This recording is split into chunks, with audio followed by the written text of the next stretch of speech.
ಬ್ರಕ್ಕೋಲಿನಲ್ಲಿ ಈ ಮೇಯ್ನು ಸುಳಿ ಇರುತ್ತಲ್ವ, ಈ ಮೇಯ್ನ್ ಸುಳಿನ ಬಿಟ್ಟು ಮಿಕ್ಕಿದ ಪಕ್ಕದಲ್ಲೆಲ್ಲ ಬ್ರ್ಯಾಂಚಸ್ ಬರ್ತಾ ಇರುತ್ತೆ. ಇದನ್ನು ನೋಡಿ, ಈ ರೀತಿ ಬರ್ತಕ್ಕಂಥ ಬ್ರ್ಯಾಂಚಸ್ನ ತೆಗಿತಾ ಇರಬೇಕಾಗುತ್ತೆ.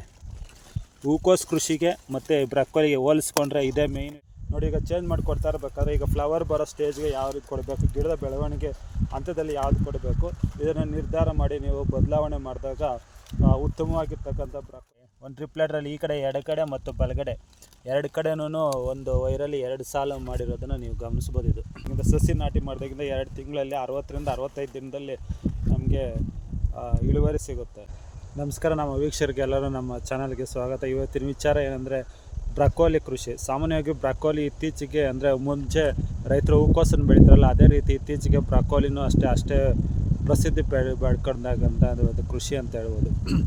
ಈ ಬ್ರಕ್ಕೋಲಿ ಕೃಷಿನಲ್ಲಿ ಇತ್ತೀಚೆಗೆ ರೈತರು ಇದನ್ನು ಹೆಚ್ಚೆಚ್ಚು ಬೆಳೀತಾ ಇದ್ದಾರೆ. ಇದನ್ನು ಮುಂಚೆ ಇಂಗ್ಲೀಷ್ ತರಕಾರಿ ಅಂತ ಕರೀತಾಯಿದ್ರು. ಸಾಮಾನ್ಯವಾಗಿ ಇದನ್ನು ಅತಿ ಹೆಚ್ಚು ರೈತರಿಗೆ ಇದ್ರ ಬಗ್ಗೆ, ಈ ಕೃಷಿ ಬಗ್ಗೆ ಸಾಮಾನ್ಯವಾಗಿ ಗೊತ್ತಿರಲಿಕ್ಕಿಲ್ಲ. ಆದರೆ ಇತ್ತೀಚೆಗೆ ರೈತರು ಇದ್ರ ಬಗ್ಗೆ ಹೆಚ್ಚು ಬೆಳೀತಾ ಇದ್ದಾರೆ. ನಮ್ಮ ಕಡೆ ಹೂಕೋಸು ಮಾಡ್ತಾರಲ್ಲ, ಸೇಮ್ ಅದೇ ಥರ ಕೃಷಿನೇ ಅಂತ ಹೇಳ್ಬೋದು. ಇದನ್ನು ಹೆಚ್ಚು ಕಡಿಮೆ ಹೂಕೋಸು ಕೃಷಿನೇ ಫಾಲೋ ಮಾಡೋವಂಥದ್ದು. ಮತ್ತು ಇದು ಬೆಲೆಗಳು ಅಷ್ಟೇ, ಏನು ರೈತರಿಗೆ ಅಷ್ಟೊಂದು ಲಾಸ್ ಆಗೋ ಚಾನ್ಸ್ ಇಲ್ಲ ಅಂತ, ಅಂದರೆ ಇದರಲ್ಲಿ ನಷ್ಟ ಆಗೋ ಸಂಭವ ಕಡಿಮೆ ಅಂತಲೇ. ಮೊದಲನೇದಾಗಿ ಮಣ್ಣಿನ ಫಲವತ್ತತೆಯನ್ನು ಗಿಡ ನಾಟಿ ಮಾಡೋದಕ್ಕೆ ಮುಂಚೆ ಮಣ್ಣಿನ ಫಲವತ್ತತೆಯನ್ನು ಹೆಚ್ಚು ಮಾಡ್ಕೊಳ್ಳೋದ್ರ ಕಡೆ ಗಮನ ಹರಿಸಬೇಕು.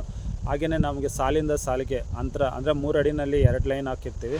3 ಲೈನಲ್ಲಿ 2 ಲ್ಯಾಟ್ರಲ್ ಹಾಕಿ ಅದರಲ್ಲಿ 1 ಲ್ಯಾಟ್ರಲಲ್ಲಿ 2 ಲೈನು ಗಿಡ ನಾಟಿ ಮಾಡಿರ್ತೀವಿ. ಅಂದರೆ ಅದರಲ್ಲಿ ಗಿಡ ನಾಟಿ ಮಾಡಿದ್ದಾದಮೇಲೆ ನಮಗೆ 1 ತಿಂಗಳ ನಂತರ ಈಗ ಸೈಡಲ್ಲಿ ಬರ್ತಕ್ಕಂಥ ಕೊಂಬೆಗಳನ್ನ ಯಾವ ರೀತಿ ತೆಗಿಬೇಕು ಅಂತ ಹೇಳಿದ್ವಲ್ಲ, ಅದು ಮೇಯ್ನು ಮುಖ್ಯವಾಗಿ ಬ್ರಕ್ಕೋಲಿ ಬೆಳೆಯಲ್ಲಿ ಮಾಡಿರ್ತಕ್ಕಂಥದ್ದು ಅಂಶ.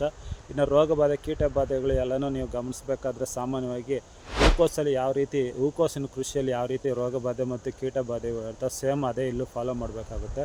ಇನ್ನು ಇದಕ್ಕೆ ಅಂದರೆ ಮಾರುಕಟ್ಟೆ ವಿಚಾರಕ್ಕೆ ಬಂದರೆ ಬ್ರಕ್ಕೋಲಿಗೆ ಈಗಾಗಲೇ ಒಳ್ಳೆ ಮಾರುಕಟ್ಟೆ ಇದೆ. ಮಾರುಕಟ್ಟೆಗೆ ಯಾವುದೇ ರೀತಿಯ ಸಮಸ್ಯೆ ಇಲ್ಲ. ಹೂಕೋಸಿಗೆ ಯಾವ ರೀತಿ ಇದೆ ಮಾರುಕಟ್ಟೆ, ಅದೇ ರೀತಿ ಇಲ್ಲೂ ಮಾರುಕಟ್ಟೆ ವ್ಯವಸ್ಥೆ ಇದೆ. ಅಂದರೆ ಬೆಲೆಗಳಲ್ಲಿ ಹೋಲಿಕೆ ಮಾಡಿ ನೋಡಿದಾಗ ಹೂಕೋಸಿಗೆ ಮತ್ತು ಬ್ರಕ್ಕೋಲಿಗೆ ಹೋಲಿಕೆ ಮಾಡಿ ನೋಡಿದ್ರೆ ಬ್ರಕ್ಕೋಲಿಗೆ ಉತ್ತಮವಾದ ಬೇಡಿಕೆ ಇರುತ್ತೆ. ಸಾಮಾನ್ಯ ಹೂಕೋಸಲ್ಲಿ ಕೆಲವು ಬಾರಿ ಇದನ್ನು ಕೇಳೋರು ಮಾರುಕಟ್ಟೆಯಲ್ಲಿ ಕೇಳೋರೇ ಇಲ್ಲದೆ ಇರ್ತದೆ. ಆದರೆ ಬ್ರಕ್ಕೋಲಿ ವಿಚಾರದಲ್ಲಿ ಆ ರೀತಿ ಆಗೋದಿಲ್ಲ. ಕನಿಷ್ಠ ಪಕ್ಷ ನಿಮಗೆ 1 ಕೆಜಿಗೆ 30 ರೂಪಾಯಿ ಅಂದರೆ ಸಿಗುತ್ತೆ. ಇದರಲ್ಲಿ ಸಂಪೂರ್ಣವಾಗಿ ಲಾಸ್ ಆಗೋ ಚಾನ್ಸ್ ಇರೋದಿಲ್ಲ. ಆದ್ದರಿಂದ ಇದು ಬೇಸಿಗೆನಲ್ಲಿ ಬೆಳ್ಕೊಂಡ್ರೆ ಉತ್ತಮವಾಗಿ ಇಳುವರಿನೂ ಬರುತ್ತೆ ನಮ್ಮ ಕಡೆ. ಅಂದರೆ ಮತ್ತು ನಮಗೆ ಮಾರುಕಟ್ಟೆಯಲ್ಲಿ ಉತ್ತಮ ಬೇಡಿಕೆ ಇರುತ್ತೆ. ಹಾಗೆ ರೈತರು ಉತ್ತಮವಾಗಿ ಆದಾಯ ಗಳಿಸಬೇಕು. ಮತ್ತು ಇದರಲ್ಲಿ ಇನ್ನೊಂದು ವಿಶೇಷವಾಗಿ ಗಮನಿಸಬೇಕಾಗಿರೋ ಅಂಶ ಏನಂದರೆ, ಹೂಕೋಸಲ್ಲಿ ಗಿಡ ನಾಟಿ ಮಾಡಿದ್ದಾದಮೇಲೆ ಹೂ ಬರೋವರೆಗೂ ನಮಗೇನು ಕೆಲಸ ಇರೋದಿಲ್ಲ. ಆದರೆ ಇದರಲ್ಲಿ ಬ್ರಕ್ಕೋಲಿನಲ್ಲಿ ಕೃಷಿನಲ್ಲಿ ಆ ರೀತಿ ಬರೋದಿಲ್ಲ. ನೋಡಿ, ಇಲ್ಲಿ ನೀವು ಗಮನಿಸ್ಬೋದು, ಈ ಬ್ರಕ್ಕೋಲಿನಲ್ಲಿ ಈ ಮೇಯ್ನು ಸುಳಿ ಇರುತ್ತಲ್ವ, ಈ ಮೇಯ್ನ್ ಸುಳಿನ ಬಿಟ್ಟು ಮಿಕ್ಕಿದ ಪಕ್ಕದಲ್ಲೆಲ್ಲ ಬ್ರ್ಯಾಂಚಸ್ ಬರ್ತಾ ಇರುತ್ತೆ. ಇದನ್ನು ನೋಡಿ, ಈ ರೀತಿ ಬರ್ತಕ್ಕಂಥ ಬ್ರ್ಯಾಂಚಸ್ನ ತೆಗಿತಾ ಇರಬೇಕಾಗುತ್ತೆ. ಹೂಕೋಸು ಕೃಷಿಗೆ ಮತ್ತು ಬ್ರಕ್ಕೋಲಿಗೆ ಹೋಲಿಸ್ಕೊಂಡ್ರೆ ಇದೇ ಮೇಯ್ನು ವ್ಯತ್ಯಾಸ ಅಂತ ಹೇಳ್ಬೋದು. ನೋಡಿ, ಈ ಥರ ಸೈಡ್ಗಳಲ್ಲಿ ಬರೋದನ್ನು ಸೈಡ್ಗಳಲ್ಲಿ ಬರೋದನ್ನೆಲ್ಲ ನೀವು ಈ ರೀತಿ ತೆಗಿತಾ ಇರಬೇಕಾಗುತ್ತೆ. ಈ ರೀತಿ ತೆಗಿದೇ ಇಲ್ಲಾಂದರೆ ಮತ್ತು ಇದೆಲ್ಲನೂ ಪಕ್ಕದಲ್ಲಿ ಡೆವಲಪ್ ಆಗಿಬಿಟ್ಟು ಇಲ್ಲಿ ನಮಗೆ ಫ್ಲವರ್ ಈಲ್ಡು ಅಷ್ಟು ಕ್ವಾಲಿಟಿನೂ ಬರೋದಿಲ್ಲ ಮತ್ತು ಅಷ್ಟು ಸೈಜ್ ಬರೋದಿಲ್ಲ. ಅದರಿಂದ ಪ್ರತಿ ಗಿಡದಲ್ಲೂ ನೋಡಿ ನೀವು ಗಮನಿಸ್ಬೋದು, ಇದರಲ್ಲಿ ಇನ್ನೂ ತೆಗೆದಿಲ್ಲ. ಇದರಲ್ಲಿ ನೋಡಿ, ಮೇಯ್ನ್ ಬ್ರ್ಯಾಂಚ್ ಇಲ್ಲಿದೆ, ಸುಳಿ ಇಲ್ಲಿದೆ, ಮತ್ತು ಈ ಕಡೆ ಸೈಡ್ಗಳಲ್ಲಿ ಇರೋದನ್ನು ನೋಡಿ ಈ ಥರ ತೆಗಿತಲೇ ಇರಬೇಕು. ಹೂವು ನಮಗೆ ಸೈಜ್ ಬರೋವರೆಗೂ ಈ ಥರ ಬ್ರ್ಯಾಂಚ್ಗಳನ್ನು ತೆಗೆದ್ರೇ ನಮಗೆ ಮೇಲ್ಗಡೆ ಉತ್ತಮವಾದ ಫ್ಲವರ್ ಈಲ್ಡು ಬರೋದಿದು. ಮೇಯ್ನ್ ಬ್ರಕ್ಕೋಲಿ ಕೃಷಿನಲ್ಲಿ ಈ ರೀತಿ ನಾವು ಸೈಡ್ಗಳಲ್ಲಿ ಬರ್ತಕ್ಕಂಥದ್ದನ್ನು ಬ್ರ್ಯಾಂಚ್ಗಳನ್ನ ತೆಗಿಲೇಬೇಕಾಗುತ್ತೆ. ನಮಗೆ ಹೂಕೋಸಲ್ಲಿ ಮತ್ತು ಬ್ರಕ್ಕೋಲಿನಲ್ಲಿ ಮೇಯ್ನು ನೋಡಿ, ಈಗ ಕ್ಲಿಯರ್ ಆಗಿದೆ ಗಿಡ. ಇದು ಇನ್ನು ಸಾಮಾನ್ಯವಾಗಿ ಫ್ಲವರ್ ನೋಡಿ, ಈಗ ಇನ್ನೊಂದು 8 ದಿವಸದಲ್ಲಿ ಫ್ಲವರ್ ಸ್ಟಾರ್ಟ್ ಆಗುತ್ತಾ ಇದೆ. ಈಗ ಚಿಕ್ಕದಾಗಿ ಸ್ಟಾರ್ಟ್ ಆಗಿದೆ. ಇನ್ನು 8 ದಿನದಲ್ಲಿ ನಮಗೆ ಫ್ಲವರ್ ಕಣ್ಣಿಗೆ ಕಾಣಿಸುತ್ತೆ. ನೋಡಿ, ಈಗ ಕ್ಲಿಯರ್ ಮಾಡಿದ್ದೀವಲ್ಲ, ಇದು ಹೂವು ಹಾರ್ವೆಸ್ಟ್ ಮಾಡೋವರೆಗೂ ಇನ್ನು ಇದರಲ್ಲಿ ನಾವು ಏನು ಮುಟ್ಟೋ ಆಗಿಲ್ಲ. ಈ ರೀತಿ ಕ್ಲಿಯರ್ ಮಾಡ್ಕೋಬೇಕು.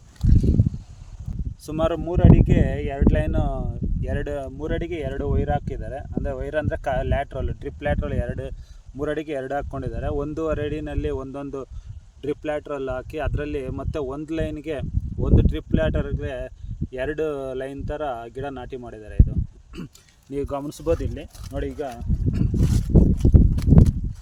ನೋಡಿ, ಇಲ್ಲಿ 1 ವೈರ್ ಇದೆ, 1 ಡ್ರಿಪ್ ಲ್ಯಾಟ್ರಲ್ ಇದೆ, ಮತ್ತು ಈ ಕಡೆ 2, ಒಂದು ವೈರಲ್ಲಿ 1 ಡ್ರಿಪ್ ಲ್ಯಾಟ್ರಲ್ ಈ ಕಡೆ ಎಡಗಡೆ ಮತ್ತು ಬಲಗಡೆ ಎರಡು ಕಡೆನೂ ಒಂದು ವೈರಲ್ಲಿ 2 ಸಾಲು ಮಾಡಿರೋದನ್ನು ನೀವು ಗಮನಿಸ್ಬೋದು ಇದು. ಮತ್ತು ಗಿಡದಿಂದ ಗಿಡಕ್ಕೆ 1.5 ಅಡಿ 1 ಅಡಿ ಅಂತರ ಕೊಡಲೇಬೇಕು. 1.5 ಅಡಿ ಅಂತರ ಏನಕ್ಕೆ ಅಂದರೆ ಇದು ಗಿಡದ ಬೆಳವಣಿಗೆ ತುಂಬ ಆಗುತ್ತೆ. ಇದು ಗಿಡದ ಬೆಳವಣಿಗೆ ತುಂಬ ಆಗುತ್ತೆ ಮತ್ತು ಇದಕ್ಕೆ ಹೂವು ಅರಳೋದಕ್ಕೆ ಅಂದರೆ ಇದು ಹೂವಕ್ಕೋಸ್ಕರ ಹೂವು ಅರಳೋದಕ್ಕೆ ಸ್ಪೇಸ್ ಬೇಕಾಗುತ್ತೆ. ಡೇಸ್ಗೆ ಈ ರೀತಿ ಬೆಳೆದಿದೆ. ಇದು ಸಾಮಾನ್ಯವಾಗಿ ನಮಗೆ 2 ತಿಂಗಳಲ್ಲಿ ಗಿಡ ನಾಟಿ ಮಾಡಿದಾಗಿಂದ ಸಸಿ ನಾಟಿ ಮಾಡಿದಾಗಿಂದ 2 ತಿಂಗಳಲ್ಲಿ 60ರಿಂದ 65 ದಿನದಲ್ಲಿ ನಮಗೆ ಇಳುವರಿ ಸಿಗುತ್ತೆ, ಅಂದರೆ ಬ್ರಕ್ಕೋಲಿ ಇಳುವರಿ ಸಿಗುತ್ತೆ. ಇದನ್ನು ಮಾಡ್ತಕ್ಕಂಥದ್ದು ತುಂಬ ಈಸಿ. ಮತ್ತು ಇನ್ನೊಂದು ವಿಚಾರ ಏನಂದರೆ ಮಣ್ಣು ಪ್ರಿಪ್ರೇಷನ್ ಮಾಡ್ಬೇಕಾದ್ರೆ ಬೆಳೆ ಹಾಕೋದಕ್ಕೆ ಮುಂಚೆನೇ ಕೊಟ್ಟಿಗೆ ಗೊಬ್ಬರಗಳು ಹಾಗೂ ಮೈಕ್ರೋ ನ್ಯೂಟ್ರಿಯೆಂಟ್ಸು ಮತ್ತು ಬೇವಿನ ಹಿಂಡಿ ಹಾಗೆ ಹೊಂಗೆ ಹಿಂಡಿ ಇವೆಲ್ಲನೂ ಮಿಕ್ಸ್ ಮಾಡಿ ನೀಟಾಗಿ ಮಾಡಿದ್ರೆ ನಮಗೆ ಹೂವಿನ ಗಾತ್ರ ಸಾಮಾನ್ಯವಾಗಿ ಹೂವಿನ ಗಾತ್ರ ಚೆನ್ನಾಗಿ ಬಂದರೆ ನಮಗೆ ಇದಕ್ಕೆ ಏನೋ ವರ್ಕೌಟ್ ಆಗುತ್ತೆ, ಅಂದರೆ ಇನ್ಕಮ್ ರೈತರ ಆದಾಯನೂ ಹೆಚ್ಚಾಗುತ್ತೆ. ಹೂವಿನ ಗಾತ್ರ ಇಳುವರಿನಲ್ಲಿ ನಮಗೆ ಗಿಡದ ಬೆಳವಣಿಗೆ ತುಂಬ ಚೆನ್ನಾಗಿ ಆಗಿಲ್ಲ ಅಂದರೆ ಹೂವಿನ ಗಾತ್ರನೂ ಕಡಿಮೆ ಆಗುತ್ತೆ ಮತ್ತು ಕಲರಲ್ಲೂ ಮತ್ತು ಈಲ್ಡಲ್ಲೂ ಒಳ್ಳೆ ಕ್ವಾಲಿಟಿ ಫ್ಲವರ್ ನಮ್ಗೆ ಸಿಗೋದಿಲ್ಲ. ಆಗ ನಷ್ಟ ಆಗೋ ಚಾನ್ಸ್ ಜಾಸ್ತಿ ಇರುತ್ತೆ.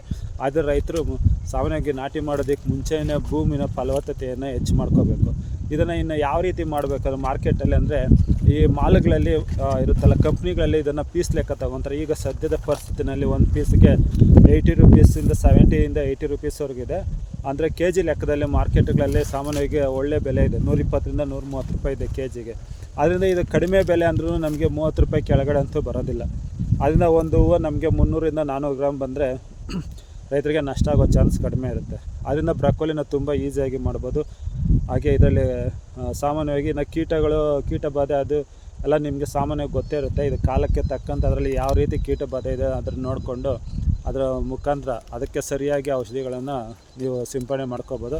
ಇದು ಹೆಚ್ಚು ಕಡಿಮೆ ಕೀಟನಾಶಕಗಳೆಲ್ಲನೂ ನಮಗೆ ಹೂಕೋಸಿನ ಕೃಷಿಯಲ್ಲಿ ಯಾವ ರೀತಿ ಇದೆಯೋ ಅದೇ ರೀತಿಯೇ ಇದನ್ನು ಫಾಲೋ ಮಾಡೋದು. ಅಂದರೆ ಇದಕ್ಕೆ ನೋಡಿ, ಈಗ ನೆಲಕ್ಕೆ ಚೆನ್ನಾಗಿ ಫಲವತ್ತತೆ ಮಾಡಿದ ನಂತರ ಡ್ರಿಪ್ ಇರಿಗೇಷನಲ್ಲಿ ನಾವು ಮೈಕ್ರೋನ್ಯೂಟ್ರಿಯೆಂಟ್ಗಳನ್ನ ಮತ್ತು ಈಗ ಪ್ರಾರಂಭದಲ್ಲಿ ಗಿಡ ಬೆಳೆಯೋದಕ್ಕೆ ಯಾವ ರೀತಿ ಮೈಕ್ರೋನ್ಯೂಟ್ರಿಯೆಂಟ್ ಕೊಡಬೇಕು ಮತ್ತು ವಾಟರ್ ಸಾಲ್ಯುಬಲ್ ಫರ್ಟಿಲೈಸರ್ ಬಗ್ಗೆ ನಾನು ಹೇಳ್ತಾ ಇರೋದು. ಗಿಡ ಬೆಳವಣಿಗೆ ಆದ ನಂತರ ಎಲೆಗಳು ನೋಡಿ ಈ ರೀತಿ ಬರಬೇಕಾದ್ರೆ ಸ್ಟೆಪ್ ಬೈ ಸ್ಟೆಪ್ ನೀವು ಗೊಬ್ಬರಗಳನ್ನು ಅಂದರೆ ವಾಟರ್ ಸಾಲ್ಯುಬಲ್ ಫರ್ಟಿಲೈಸರ್ಗಳನ್ನ ಚೇಂಜ್ ಮಾಡಿ ಕೊಡ್ತಾ ಇರಬೇಕಾಗುತ್ತೆ.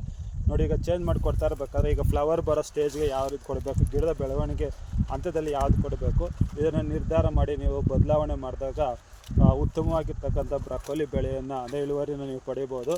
ನೋಡಿ, ಈಗ ಇದು ಮಾರುಕಟ್ಟೆಗೆ ಯಾವುದೇ ತೊಂದರೆ ಇಲ್ಲ.